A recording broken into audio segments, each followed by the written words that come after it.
শমশেরের হাতে একটা ধারালো চপার। না, কে তোমরা? কি বিভৎস রূপ!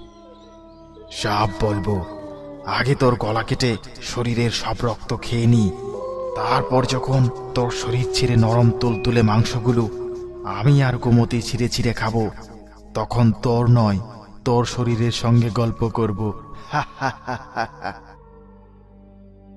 এই, কোথায় পালাচ্ছিস? কোথাও পালাতে পারবি না। আমরা জীবিত অবস্থাতেও কাউকে ছাড়িনি, এখন মৃত অবস্থাতেও কেউ বাঁচবে না। মৃত?